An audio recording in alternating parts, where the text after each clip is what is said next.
गोरखपुर से जब पहली बार उदय दिल्ली के लिए निकल रहा था तो उसके पिताजी उसे छोड़ने के लिए स्टेशन तक आए थे।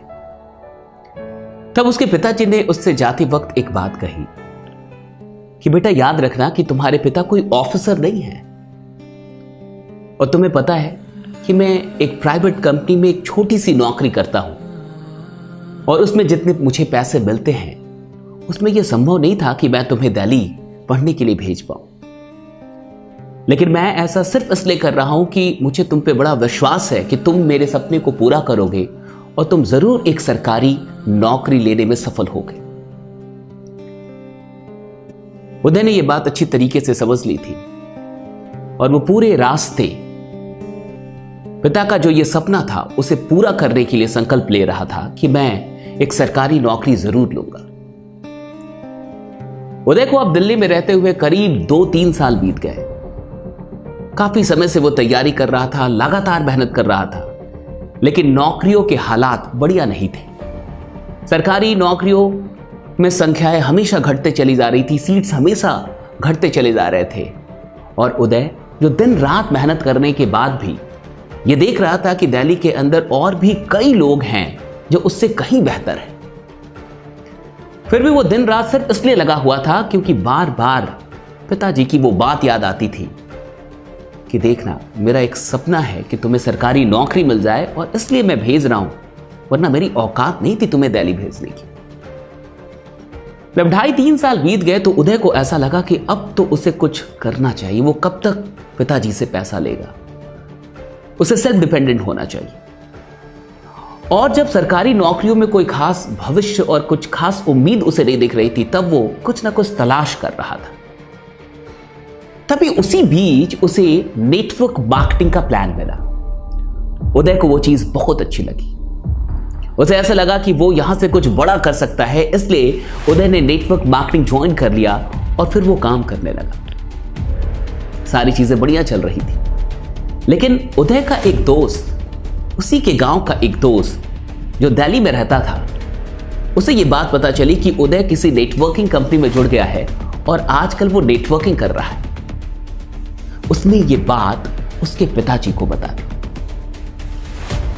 पिताजी ने जैसे ही ये बात जानी उन्हें बहुत दुख हुआ, उन्हें बहुत गुस्सा आया और उन्होंने सबसे पहले उदय को गोरखपुर बुला लिया।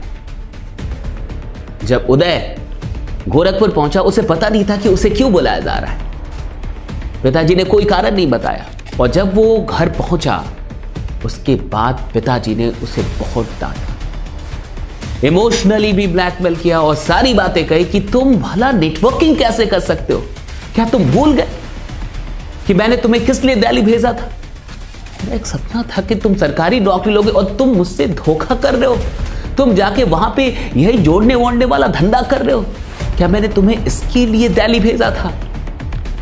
उदय को 2-4 हाथ भी पड़े, बहुत सारी डांट पड़ी और पिताजी ने उसे फाइनली ये कह दिया कि अगर तुम्हें दिल्ली जाना है तो मेरी एक शर्त है कि तुम इन सारे कामों को छोड़ दोगे और अगर दिल्ली जाओगे तो सिर्फ और सिर्फ अपनी तैयारी के लिए जाओगे। अगर तुम ये नेटवर्किंग करोगे तो मैं तुम्हें अब दिल्ली नहीं भेजूंगा और तुम्हें मैं ये यहां भी नहीं करने दूंगा। उदय के पिता को ऐसा लगता था कि अगर ये नेटवर्किंग करेगा तो इसकी जिंदगी बर्बाद हो जाएगी, ये फिर कहीं का नहीं रहेगा और इसका करियर बिल्कुल बर्बाद हो जाएगा और कुल मिला के इसकी जिंदगी में कभी कोई सफलता नहीं मिलेगी इसे। उदय ने अपने अपलाइंस को ये सारी बातें बताई।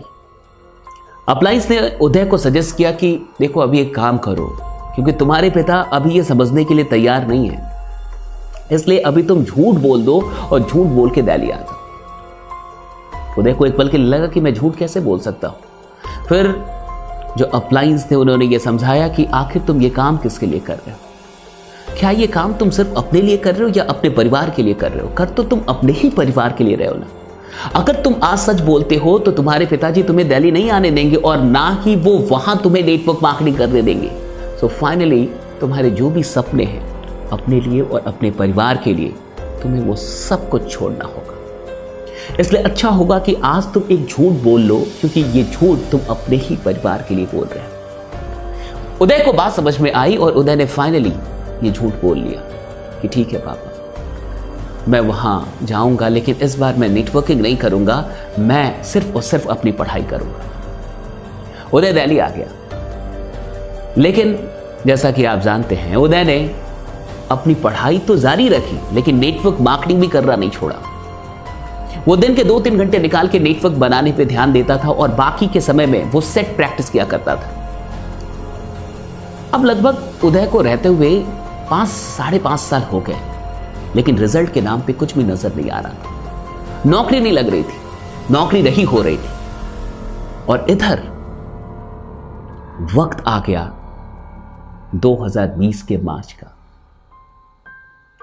उदय की एक बहन थी जिसकी शादी होनी थी, और शादी फिक्स हो गई थी फरवरी में ही, और शादी होनी थी नवंबर-दिसंबर में। सारी डेट फिक्स थे, सब कुछ फिक्स हो चुका था। लेकिन मार्च में लॉकडाउन हो गया, और इसी लॉकडाउन में उदय के पिता की नौकरी चली गई। वो एक छोटे से कर्मचारी थे, वो भी एक प्राइवेट कंपनी में। उस कंपनी ने उन्हें नौकरी से तब निकाल दिया, और लॉकडाउन में उस कंपनी ने हाथ जोड़ लिया कि अब हम आपको पैसे नहीं दे सकते, सैलरी नहीं दे सकते, अब आप देख लीजिए। उदय के पिता ने कई बार मालिक के सामने ये याचना की कि उनकी बेटी की शादी होने वाली है, सब कुछ फिक्स हो चुका है, उनको पैसों की काफी आवश्यकता है, आप प्लीज मुझे नौकरी से मत निकालिए। ये सारी चीजें की, लेकिन वो कंपनी कुछ भी सुनने के लिए तैयार नहीं थी, और फाइनली उदय के पिता को नौकरी गंवानी पड़ी। इधर जो लड़के वाले थे वो बार बार ये कह रहे थे कि पैसा हमें कब तक मिलेगा।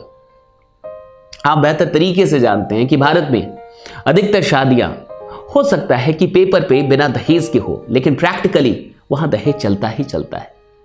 कुछ शादियां डेफिनेटली होती है जहां दहेज नहीं चलता, लेकिन अधिकतर शादियों की रियलिटी आप बेहतर जानते हैं। उदय के पिता काफी स्ट्रेस थे, काफी टेंशन में थे कि आखिर अब वो क्या करें। उन्होंने ये सारी बात उदय की मां को बताई, और मां को सब कुछ पता चला। मां ने ये बात उदय तक पहुंचाई कि ऐसी ऐसी बात है, तुम्हारे पिताजी काफी टेंशन में है, बहन की शादी है, अब उनके पास पैसे नहीं और नौकरी भी जा चुकी। उदय ने घर में किसी को नहीं बताया था कि वो नेटवर्क मार्केटिंग कर रहा है, लेकिन अब उसे नेटवर्क मार्केटिंग करते हुए 2-2.5 साल हो चुके थे। उदय पैसे कमाता था, और पिताजी को बिना बताए वो मां को हर महीने 10-15 हजार रुपए भेज देता था, वो भी ये कह के कि वो ट्यूशन पढ़ाता है, और पिताजी को वो ये बात ना बताए। इस तरीके से वो मां को 10-15 हजार रुपए जरूर भेजता था, लेकिन बाकी के पैसे वो सेव कर रहा था, क्योंकि उसे डर था कि अगर पिताजी जान गए तो वो उसे फिर से दिल्ली में रहने नहीं देंगे और उसे घर वापस बुला लेंगे। उसने मां से कहा कि मां तुम टेंशन मत लो, मेरे पास कुछ पैसे हैं और बहन की शादी होगी, पिताजी से मेरी बात कराओ। पिताजी से उसकी बात हुई और उसने कहा कि पापा आप टेंशन मत लीजिए, मेरे पास कुछ पैसे हैं, मैं आपको पैसे भेजता हूं, कल आप बैंक में जाके उन पैसों को निकाल लीजिए। पिताजी को लगा कि कितने पैसे होंगे, 20,000, 30,000, 50,000, लेकिन इससे क्या होने वाला है। लेकिन फिर भी वो नेक्स्ट डे बैंक पहुंचे, और उदय ने जो पैसे भेजे थे वो कुल मिला के 5 लाख रुपए थे। उदय के पिताजी को विश्वास ही नहीं हुआ, उन्हें लगा कि आखिर इतने पैसे वो कैसे भेज सकता है, वो आखिर कर क्या रहा है। उन्हें डर भी हुआ कि कहीं वो गलत काम तो नहीं कर रहा। वो घर आके उदय को कॉल करते हैं, वो सारी चीजें पूछते कि तुम्हारे पास इतने पैसे कैसे आए, तुम क्या कर रहे हो, आखिर कहीं तुम गलत काम तो नहीं कर रहे हो। फिर उदय ने फाइनली उन्हें सब कुछ सच बताया कि पापा 2-2.5 साल पहले आपने मुझे बुलाया था और आपने मुझे डांटा भी था, और आज मैं आपसे झूठ नहीं कह सकता, आज मैं आपसे सच बता रहा हूं कि मैंने नेटवर्क मार्केटिंग नहीं छोड़ी थी। आपने कहा तो था कि तुम छोड़ दो, लेकिन मुझसे छोड़ा नहीं गया। सरकारी नौकरियों की स्थिति में देख रहा था, खुद की भी स्थिति में जानता हूं, इसलिए मैंने ये काम तो जारी रखा, लेकिन मैंने आपको बताया नहीं। आज जो भी पैसे मैंने आपको भेजे हैं मैंने वहीं से सेव किए थे, और अभी मेरी मंथली कमाई भी 50,000 से ऊपर है, लेकिन मैंने कभी आपको बताया नहीं। आपके संस्कार थे, मैंने पैसे गलत जगह पे कभी यूज नहीं किए, मेरे पैसे सब कुछ सेविंग थे। उदय के पापा को कुछ समझ में नहीं आता। वो कुछ देर के लिए बिल्कुल चुप थे कि मैंने तो इसी नेटवर्क मार्केटिंग के लिए से इतना डांटा था और आज इसी ने मेरे इज्जत को बचाया है। उन्होंने कहा कि लेकिन उदय इसमें तो करियर खराब हो जाता है, बुरी आदतें लग जाती हैं, ये सारी चीजें होती है और तुम्हारी पढ़ाई भी डिस्टर्ब हो गई होगी। तब उदय ने कहा कि नहीं पापा, आप जो सोच रहे हैं ऐसा नेटवर्क मार्केटिंग में नहीं होता, आपको गलत बताया गया है। मुझे कोई बुरी आदत नहीं लगी है और अभी भी मैं हर रोज 2 से 3 सेट्स भी बना रहा हूं, मैं अपनी पढ़ाई भी कर रहा हूं। आप जो नेटवर्क मार्केटिंग जानते थे, समझते थे, जो कुछ भी जिसके लिए आपने मुझे डांटा था, जब मैंने देखा कि वो नेटवर्क मार्केटिंग तो मैं करता ही नहीं हूं, तो फिर मैं क्यों छोड़ूं? इसलिए मुझे आपसे झूठ बोलना पड़ा और आपको बिना बताए मैंने इसे कंटिन्यू किया, मुझे माफ कर दीजिए। उदय के पापा काफी भावुक हो चुके थे। उन्होंने कहा कि बेटा, माफ तो तुम मुझे कर दो कि मुझे तुम्हें समझने में और इस सिस्टम को समझने में, इस नेटवर्क मार्केटिंग को समझने में बड़ी भूल हुई। और मैं तुमसे सिर्फ एक बात पूछना चाहता हूं, बाकी तुम घर आओ तो हम लोग बात करेंगे। ज्वाइनिंग कैसे होती है और तुमने अभी तक मेरी ज्वाइनिंग क्यों नहीं कर रही? फिर इसके बाद से क्या हुआ होगा आप बेहतर जानते हैं। उदय के पिता जो ये सोचते थे कि नेटवर्क मार्केटिंग पूरी जिंदगी खराब कर देगी, इसी नेटवर्क मार्केटिंग ने उनकी जिंदगी में बहुत कुछ उन्हें दिया। कई बार माँ बाप को ऐसा लग जाता है कि उनके बच्चे गलत राह पे हैं, लेकिन यह सिस्टम इतना अच्छा है कि जो बच्चे गलत राह पे भी चल गए होते हैं, उसे भी ये सिस्टम उन लोगों को भी अच्छी राह पे ला देता है। दोस्तों, आपको ये कहानी कैसी लगी मुझे कमेंट करके जरूर बताइएगा। और मैं उन लोगों से ये कहना चाहूंगा जो नेटवर्क मार्केटिंग में नहीं है, जो गार्जियंस है, एक बात हमेशा याद रखिएगा, यह सिस्टम ऐसा चरित्र देती है जैसा चरित्र आप अपने बच्चों का कभी सपने में देखना चाहते हैं कि आपके बच्चे ऐसे हो। अगर आपके बच्चे कुछ बढ़िया कर रहे हैं तो उन्हें रोकिए मत। अगर आप उनका साथ नहीं भी दे सकते तो उन्हें अपना आशीर्वाद जरूर दीजिए, क्योंकि नेटवर्क मार्केटिंग आपके बच्चों को बढ़िया बनाती है, अच्छा संस्कार देती है, उन्हें कुछ सिखाती है और उन्हें जिंदगी में आगे बढ़ना, किस तरीके से आगे बढ़ा जाता है, ये सारी चीजें यहां पे सिखाई जाती है। बाकी मैं आपसे इतना ही कहूंगा कि आप हार मत मानिएगा, बने रहिएगा, जमे रहिएगा, क्योंकि आपका जीतना सुनिश्चित है। और इस वीडियो को हर एक इंसान तक पहुंचाना मत भूलिएगा। Thank you so much everyone.